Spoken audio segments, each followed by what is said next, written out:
and welcome to the Turkish History Podcast. Episode 30.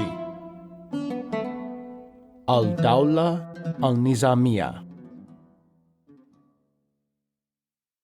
Before we begin, if you have been enjoying this podcast, I'd like to ask you to please subscribe, rate, and leave a review on Apple Podcasts or wherever you get this podcast. It would mean a lot to me and would help more people find the podcast. Thank you for listening. So last time, we discussed the death of Alp Arslan and the succession of his young son, Melik Shah I. Melik Shah was a young man when he ascended to the throne, merely 17 years old. And though his father Alp Arslan had laid the groundwork for his accession and declared him as his heir, it was really the powerful Grand Vizier, Nizam ul-Mulk, who installed him on the throne. After staring down a revolt of the Turkmen, furious at the young Prince Melik Shah over the death of Kavort, Nizam ul-Mulk seized control. Melik Shah was forced to abdicate a great deal of his actual power to the man who had put him on the throne, and who commanded the institutions of the Seljuk state. This period of Seljuk history is often called Al-Dawla Al-Nizamiyya, Arabic for the state of the Nizam. So powerful did Nizam ul-Mulk become that he became something more than a grand vizier. In essence, he became the co-ruler of the state, in fact, the senior partner. Now, the Sultan was not entirely powerless, but he was very much the junior partner in power to Nizam ul-Mulk. As the medieval biographer Subki writes of Nizam ul-Mulk, his vizierate was not just a vizierate, it was above the sultanate. Al-Dawla Al-Nizamiyya would last for basically 2 decades, and it would be under Al-Dawla Al-Nizamiyya that the institutions of the state would fully come into their own, and that the great Seljuk Empire would reach the zenith of its power and prosperity. But as we will see, it will end tragically for both Nizam ul-Mulk and his Sultan Melik Shah, and indeed, for the empire itself. Now, as we discussed last time, Nizam ul-Mulk was able to quickly defeat Kavort and then stare down the Turkmen. And it turns out this was really all that it took to seize control of the state. After the defeat of their father, the sons of Kavort and Kirman had no ability to confront Nizam ul-Mulk and Melik Shah. Melik Shah's brothers had all been bought off. And in Anatolia, Suleiman was too preoccupied in his struggles with the Byzantines, and in any event, it seems that by now, the line of Chari had secured a sole claim to the throne of the great Seljuk Empire. So by 1073, Melik Shah was the uncontested sultan, and Nizam ul-Mulk was firmly in control of the state. With the regime thus secured, the first thing that Nizam ul-Mulk and Melik Shah did was resume the campaign against the Karakhanids. If you'll recall from last episode, Alp Arslan had died while marching to Transoxiana to secure the submission of the House of Afrasiyab to avenge the murder of his daughter.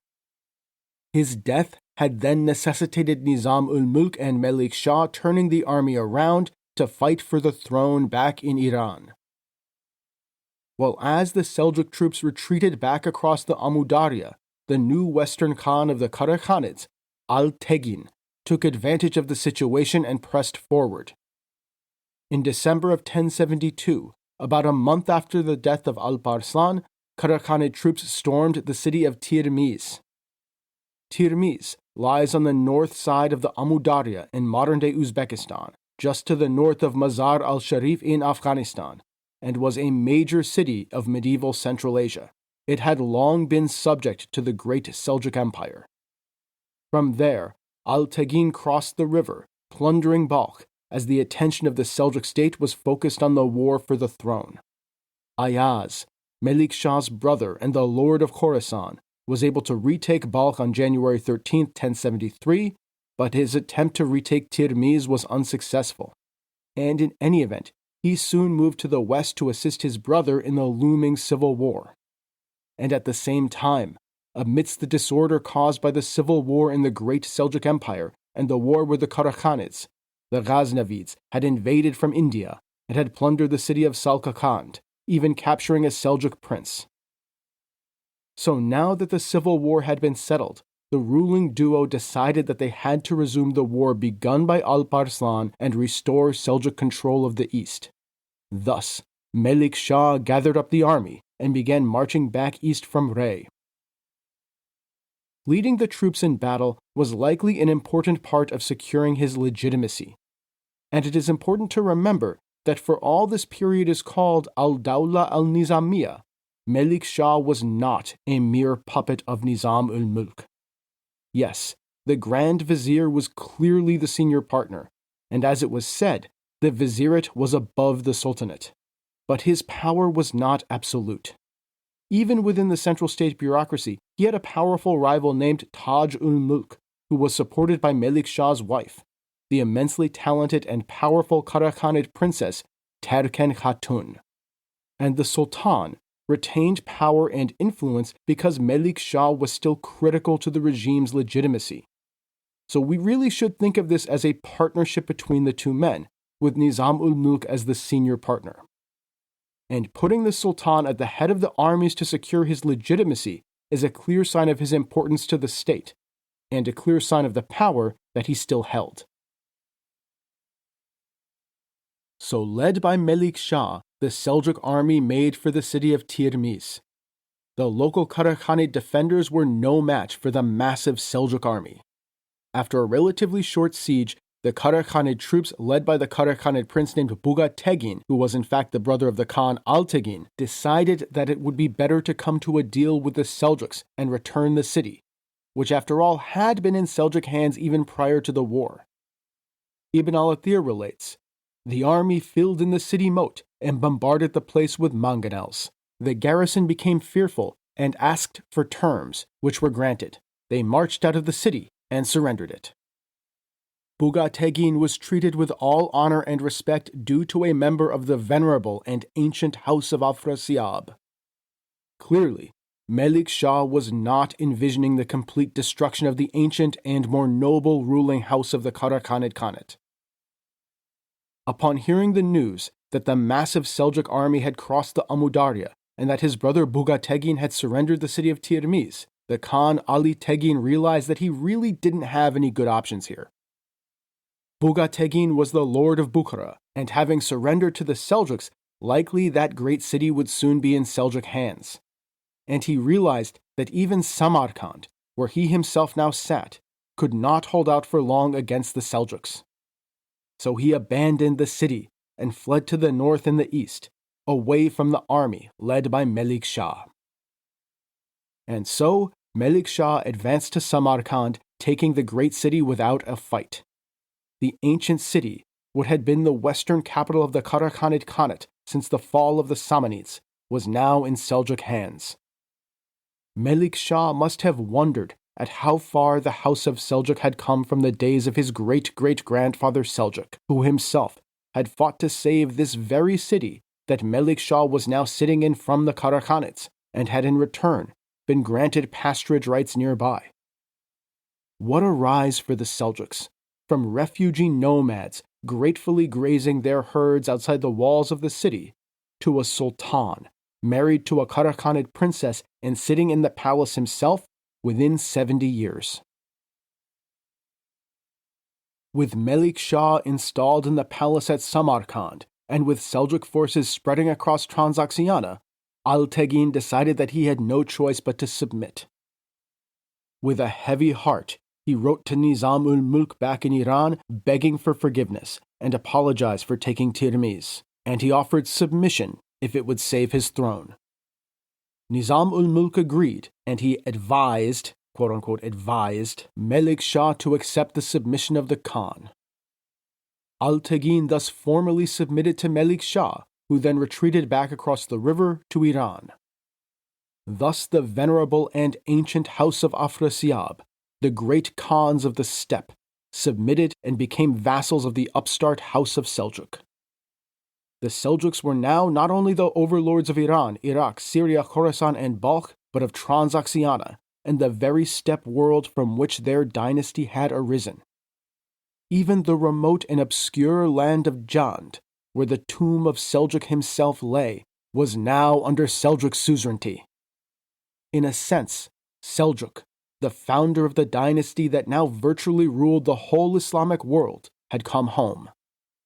And you have to wonder what he would have thought about this. How utterly gobsmacked he would have been to learn how far his dynasty had come. With the conquest of Transoxiana secured, with the sovereignty of the great Seljuk Empire now extending up to the very borders of China, Melik Shah left Samarkand and returned to Iran. Melik Shah soon installed himself in Esfahan, which under his father had started to become something like a capital for the Seljuk Empire. But as befits a man who had grown up among the herds, a nomad warrior of the steppes, Alp-Arslan had actually spent only a little over a year of his reign in the great city. The heroic lion had in actuality ruled from horseback, traveling the great empire constantly during his reign. Not his son. Melik Shah would spend his days in a manner more befitting a great Persian Shah, in the palaces of Esfahan. And it is interesting to note that it was Esfahan, and not Rey or Hamadan, that Melik Shah picked as his permanent residence. Rey and Hamadan, as we have said, guarded the great pasturages of central Iran and were key cities to the Turkmen. By contrast, Esfahan was at a remove from the areas of Iran where the Turkmen tribes would graze their herds. The Sultan was quite literally separating himself from the nomadic tribes that allowed his dynasty to build this great empire.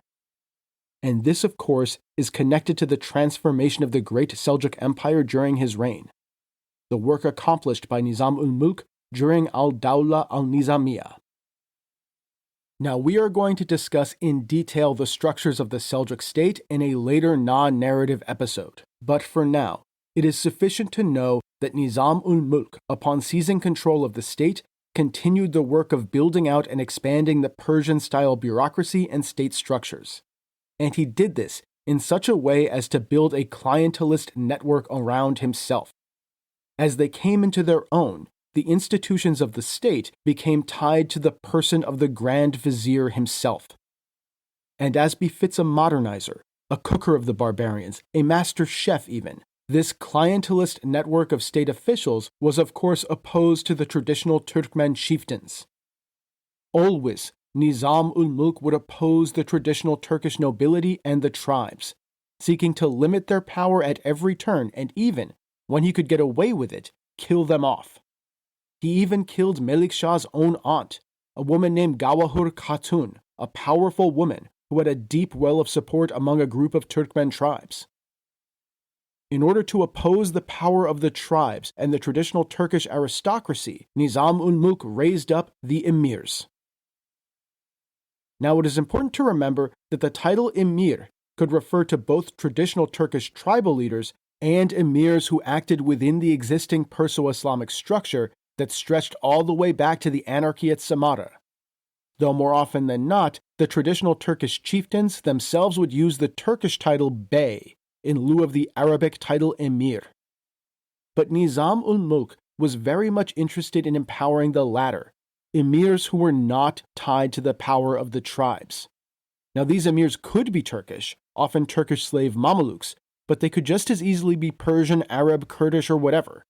The critical thing is that their power did not derive from the tribes. They were not like the Nawakiya, who were princes of the House of Seljuk in league with the uncontrollable Turkmen. These emirs acted in the traditional Perso-Islamic tradition, and as such, their legitimacy flowed from the Sultan and then theoretically up the chain from the Caliph. Now, the practice of appointing emirs goes all the way back to Tughral, the founder of the empire, the cooked barbarian lord who always sought to work within the existing Perso-Islamic political tradition, had of course appointed emirs to govern various territories. This was part and parcel of his building a real Seljuk state, replete with divans, viziers, qadis, and so on. This was then continued by Alp-Arslan, who, if you'll recall from episode 27, appointed emirs to the fringes of the empire as he tried to secure the succession for Melik Shah. but the system came into its own during Al-Dawla Al-Nizamiyya. Nizam ul-Mulk, always keen to limit the power of the tribes and to weaken the steppe elements in the great Seljuk Empire, raised up and empowered emirs everywhere. As part of this, Nizam ul-Mulk massively expanded the granting of the iqta.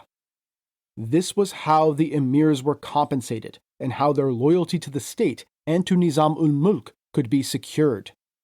This was the mechanism by which his patronage network worked.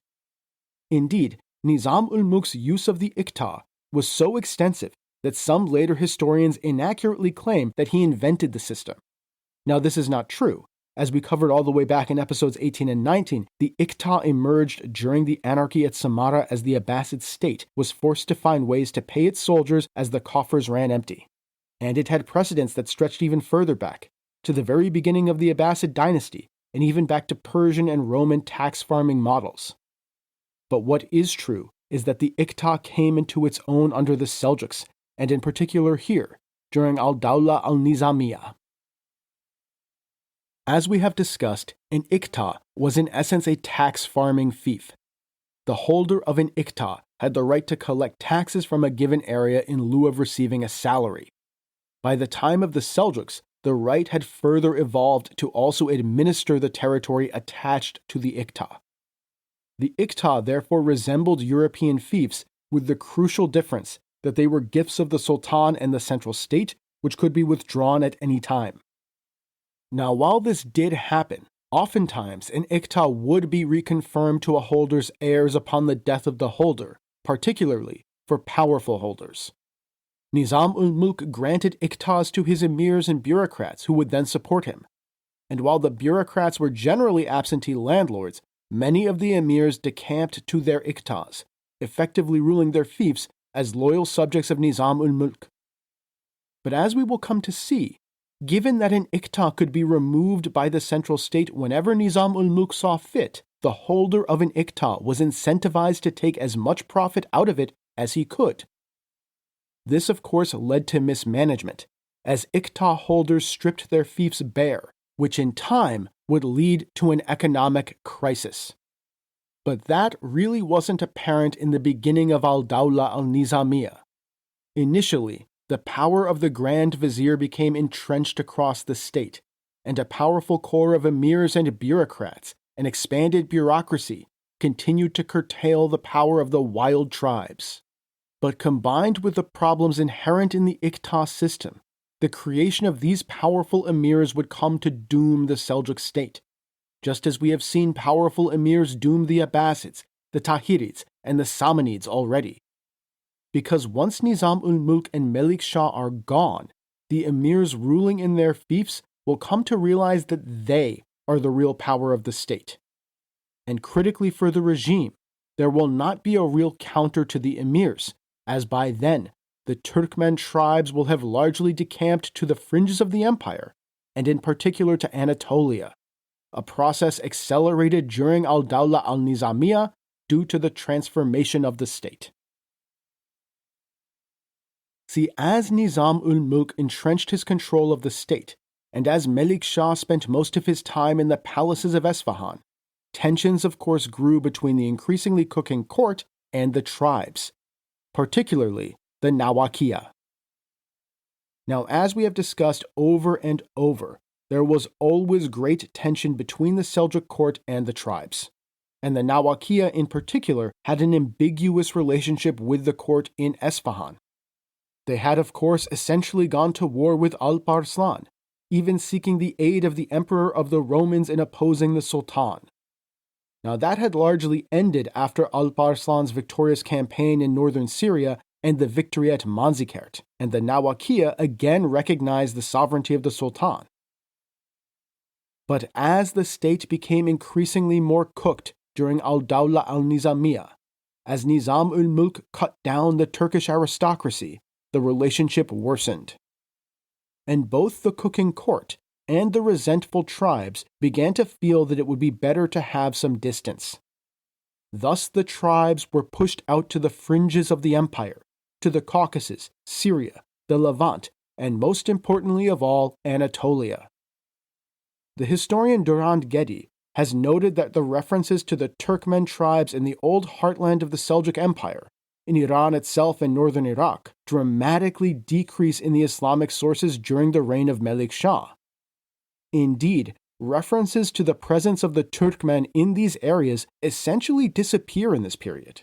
And the most logical reason for this is that the Turkmen weren't there anymore. This was, of course, more acceptable to both sides. If you're Nizam ul-Mulk, you'd feel much better about things if these savage Turkmen were not loitering around the central provinces of the empire. You hate the traditional Turkish nobility. You want to build a real Persian state. You're thinking, these people have got to go. And if you're a Nawakiya leader, why stay behind in Iran or the central lands of the empire, where this Persian bureaucrat is going to continually limit your power and potentially even try to have you killed? Why not travel to the fringes of the empire, where you can build your own principality and run it the way you see fit? Especially as the absolutely perfect pasturages of Anatolia are now wide open after the Battle of Manzikert. And thus it was that most of the expansion of the borders of the empire in Melik Shah's reign was actually accomplished not by the court or the sultan, but by the Turkmen. In particular, the Nawakiya, now brought back into the fold by Alparslan. We should never forget that this relationship between the court and the Nawakiya remained ambiguous and uncertain and fluid. I think we should think of it as a relationship under constant negotiation. The power of the court in Esfahan over the Nawakiya emirs would wax and it would wane. The Nawakiya support for the sultan would likewise fluctuate, as would their independence. The principalities that they would establish, while part of the Seljuk Empire in a sense, were in other ways independent. This was not the sultan ordering the tribes to attack this city or that, invade here or there. But it also wasn't a situation where the sultan had no power or influence over the Nawakiya emirs at all. And I think both sides decided that the best place for the wild Turkmen was the borderlands of the empire, and indeed beyond them. So under the reign of Melik Shah, the Nawakiya began a truly phenomenal expansion of Turkish rule and indeed Turkish migration. The most important of these, by far, were the invasions of Anatolia led by Suleiman, the son of Kutalmish, that would eventually lead to the establishment of the Seljuk Sultanate of Rum and the introduction of the Turks to their homeland. As civil war erupted in Byzantium, the Turks flooded into Anatolia, and indeed jumped right into the middle of the civil war themselves. But I've decided to cover all of that after we close out the story of the Great Seljuk Empire, as it will form the basis of our story going forward and the start of what I'm calling Informal Season 5. Trust me, we are going to spend a lot of time discussing the Turkish migration to Anatolia in the future. So instead, for now, we're going to end the episode by discussing the other invasions led by the Nawakiya in the west, and the eventual victory of Al-Dawla Al-Nizamiyya over these Nawakiya, the ones outside of Anatolia. Okay, so aside from Suleiman ibn Kutalmish, the other great leader of the Nawakiya who really emerged after the Seljuk conquest of Aleppo and the Battle of Manzikert was a man named Atsiz ibn Uvuk. Atsiz was apparently born in Khwarezm, in Central Asia, and then migrated into the Middle East during the Seljuk expansion. We don't really know anything about his early life, but it is clear that he eventually rose to become a leader of the Nawakiya as the tribal confederation formed. He had been one of those Nawakiya leaders who had happily served the emirs of Aleppo and the Fatimid caliphs to the great displeasure of Alparslan. After the heroic lion then conquered northern Syria and the Nawakiya were brought back into line, Atsiz rose further. As Alparslan marched off to Manzikert in 1071, Atsiz moved south, pushing into the lands of the Levant up until now ruled by the Syrian emirs under the overall hegemony of the Shia Fatimid caliphs of Egypt. Ibn al-Athir relates, during this year, Atsiz ibn Uvuk, one of the emirs of the Sultan Melik Shah, invaded Syria. He gathered the Turks and went to Palestine. He conquered the city of Ramallah, and from there proceeded to Jerusalem, which he besieged. It was garrisoned by Egyptian troops. He conquered it, and took the neighboring lands apart from Ashkelon. He attacked and besieged Damascus, keeping up a succession of plundering raids on the surrounding districts and ruined them. While Ibn al-Athir tells us that Ramallah and Jerusalem fell to Atsiz in 1071, Sibt ibn al-Jawzi says that Jerusalem itself did not fall until 1073. A Jewish chronicler named Joseph Ha Cohen, who was a contemporary of the events and who lived in Cairo, recorded that Jerusalem was in fact besieged twice. We know that in 1072, the year after Manzikert and the year of the accession of Melik Shah, the khutbah was read in the name of the Abbasids in Jerusalem, which makes me lean towards 1071 or 1072 as the year that Atsiz finally captured the Holy City, likely requiring 2 siege attempts. Regardless of the exact dates and details, it is apparent that over the early 1070s, a Nawakiya polity came into existence in the Levant. This polity was under the theoretical suzerainty of the Great Seljuk Empire, but was actually run by Atsiz. And it is here that I'm going to introduce a term that will become increasingly important to our story: beylik, derived from the word bey, an ancient Turkish title for commander that dates all the way back to the first and second Khanates, and now basically means Mr. in modern Turkish. Beyliks were small Turkish principalities. Too small to warrant the title of sultan, they emerged under the rule of a Turkish military commander or bey. They would spring into existence, first on the fringes of the Seljuk Empire, and then eventually throughout Anatolia. And the Nawakiya Beylik in the Levant was in many ways the first Beylik. The principality was ruled by Atsiz, but paid tribute to and was ultimately under the sovereignty of the Great Seljuk Empire. It was a vassal state, but not a state directly controlled by the court in Esfahan. This new Beylik, of course, came into conflict with the remaining Fatimids, who still clung on in Damascus, and in a string of fortified settlements across the Levant, which were now becoming increasingly cut off from the Fatimid home base in Egypt, as the young Nawakiya Beylik conquered Palestine and entrenched itself across the region.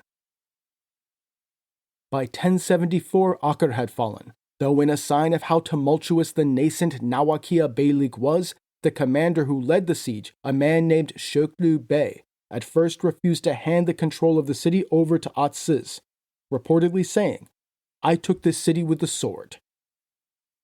In late 1074 or early 1075, Atsiz was forced to ride out to defeat the rebellious Shoklu Bey in the field to enforce his claims over the city. After defeating his rebellious vassal, Atsiz then marched on Damascus to further entrench Nawakiya power and complete his conquest of the Levant by driving out the last major Fatimid garrison. His army of wild Turkmen came before the walls of the ancient city during the holy month of Ramazan in 1075. But after a month of fruitlessly waiting outside the walls for the local Fatimid governor to come to his senses and submit, Atsiz broke off the siege around June. This was likely driven by internal political conflict within the nascent Beylik. See, after being defeated by Atsiz, Shoklu Bey had reached out to the sons of Kutalmish, who under the leadership of Suleiman were at this very moment establishing something greater than a mere Beylik in Anatolia, building what would come to be the Seljuk Sultanate of Rum.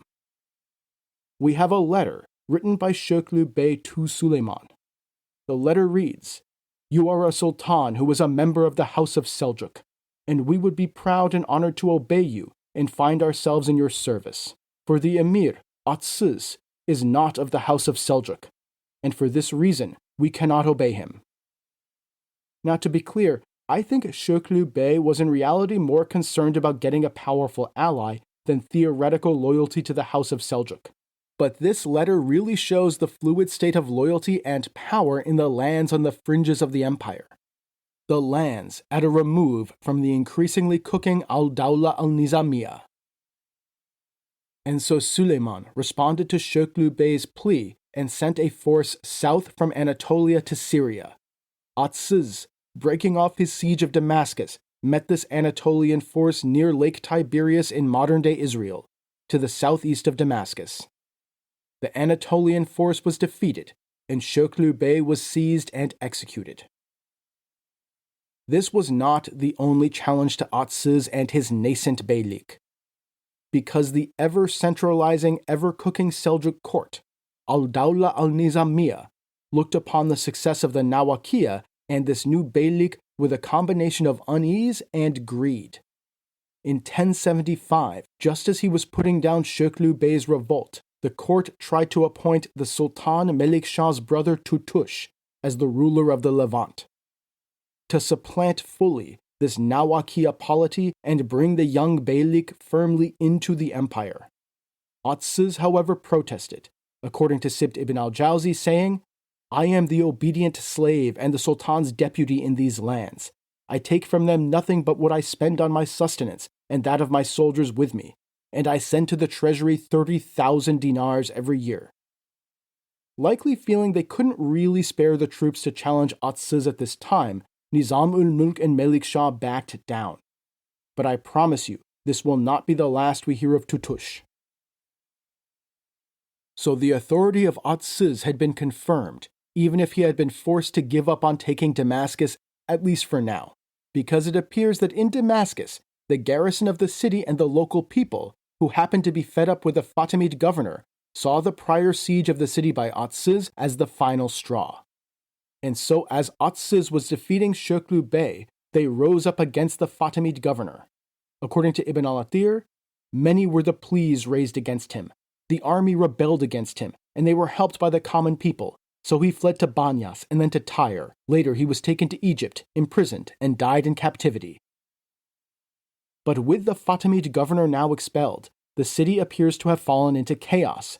The garrison appointed a commander as governor who then clashed with the local population. Food prices skyrocketed, and Ibn al-Athir even reports incidents of cannibalism.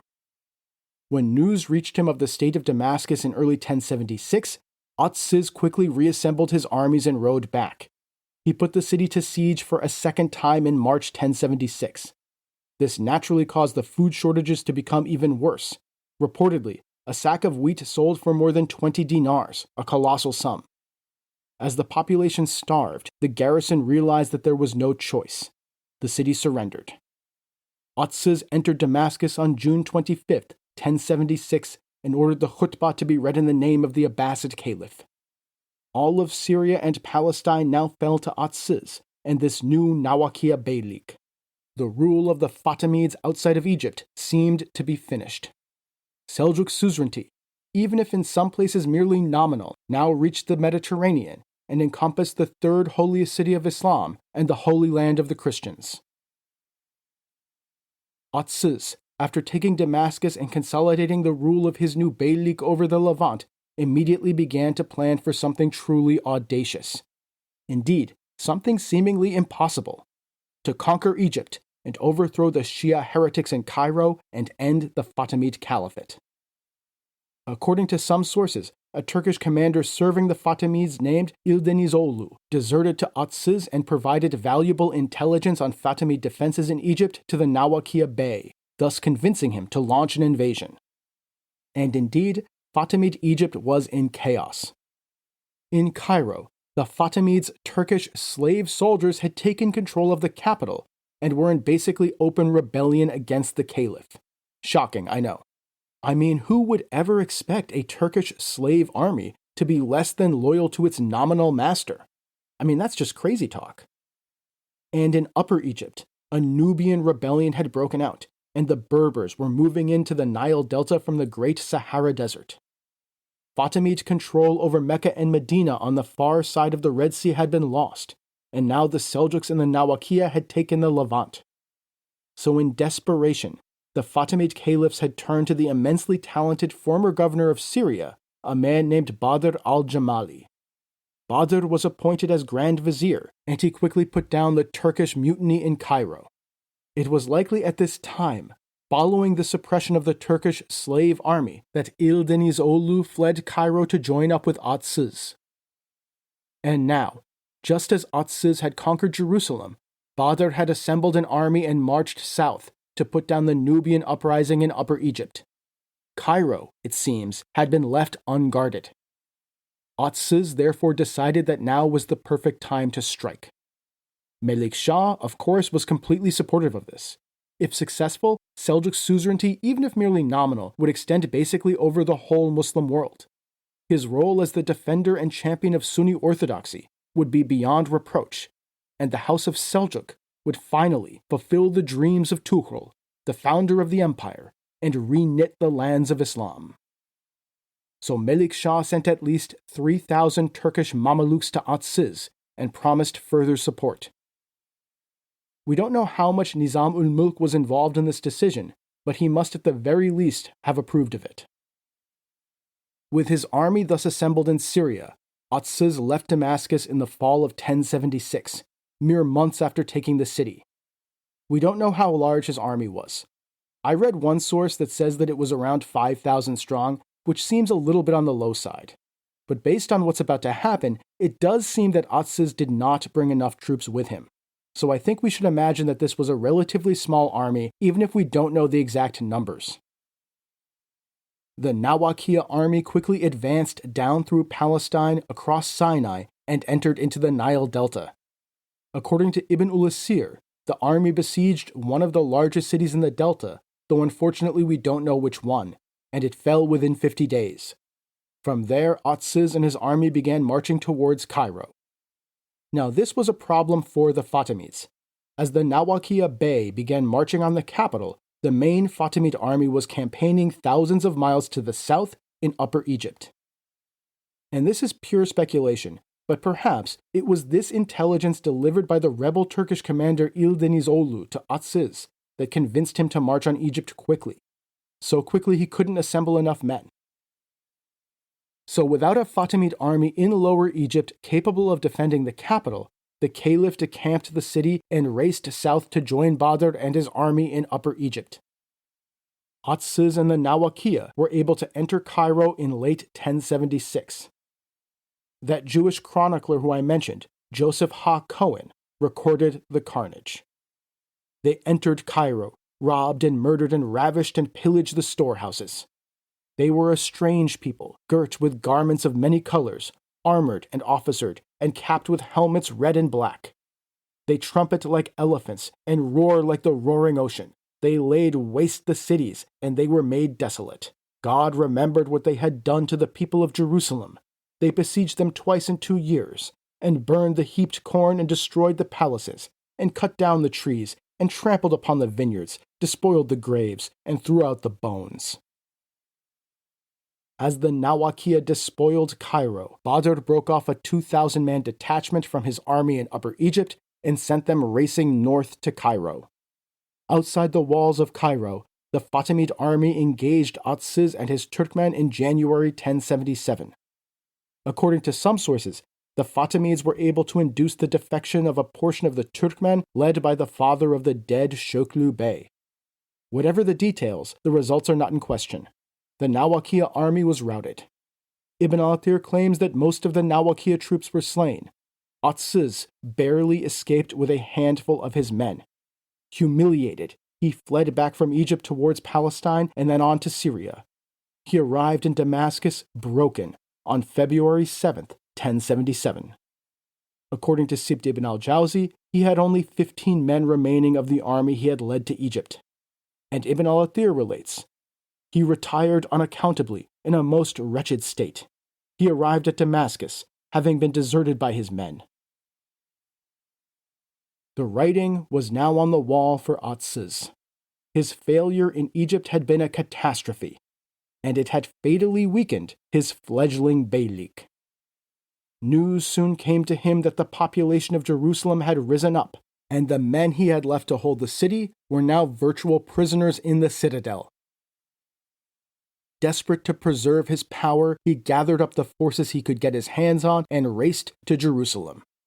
There his Turkmen army sacked the holy city. According to Ibn al-Athir, he attacked and broke into the city by force and sacked it.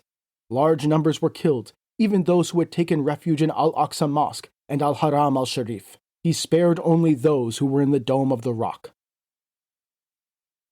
And news of this sack would eventually come to Byzantium, and then travel to Western Europe, where it will weave together with tales of Turkish raiding in Anatolia to form a great story of Turkish depredation of the Roman Empire and the Holy Land. A story that would, in the decades to come, eventually launch a new type of holy war and bring a new invader from the west. But sacking Jerusalem did not save Atsız. As he raced around Palestine attempting to put down revolts sprouting up throughout the region, in Egypt, the Fatimid Grand Vizier Badr was assembling an army to capitalize on the defeat of the Nawakiya outside of Cairo. And more importantly, in Esfahan, Nizam ul-Mulk and Melik Shah saw the defeat of Atsız in Egypt and the impending collapse of his beylik as the perfect opportunity to consolidate their control over the Levant and completely incorporate it into the great Seljuk Empire.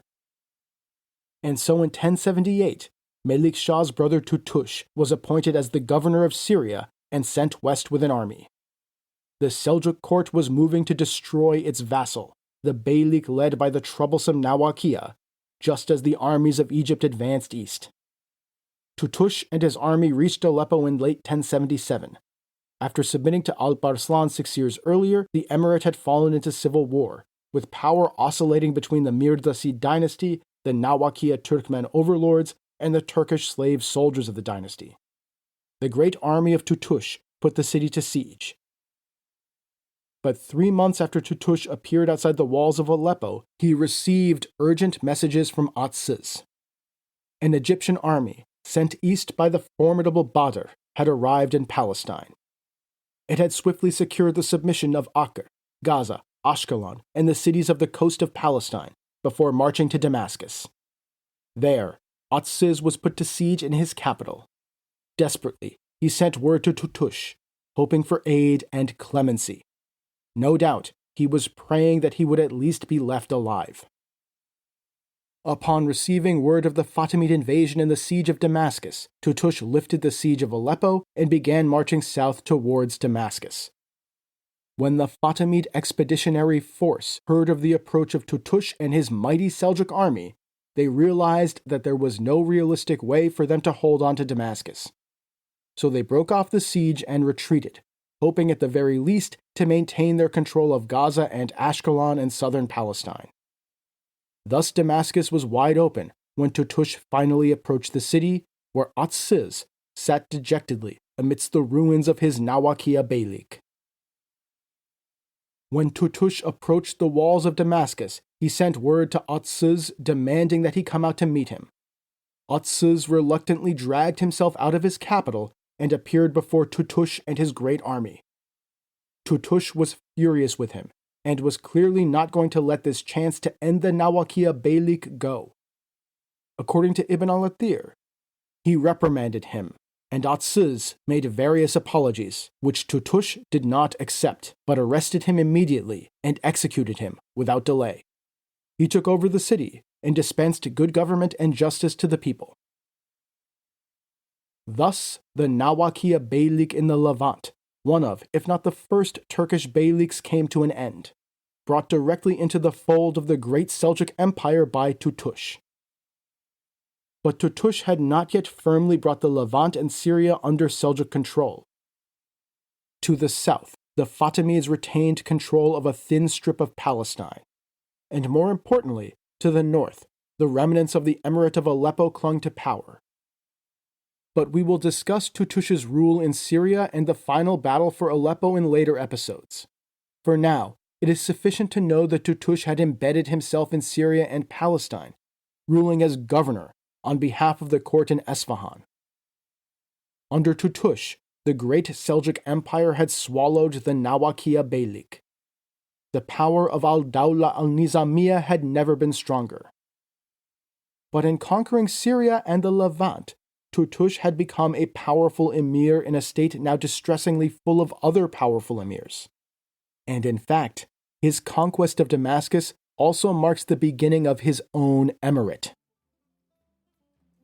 And next time, we will discuss the end of Al-Dawla Al-Nizamiyya as Nizam ul-Mulk and Melik Shah continue to expand the power of the state, but also set into motion the events that would end the golden age of the Seljuks. How the seeds of destruction planted here during Al-Dawla Al-Nizamiyya would ultimately flower and bring to an end the united Great Seljuk Empire.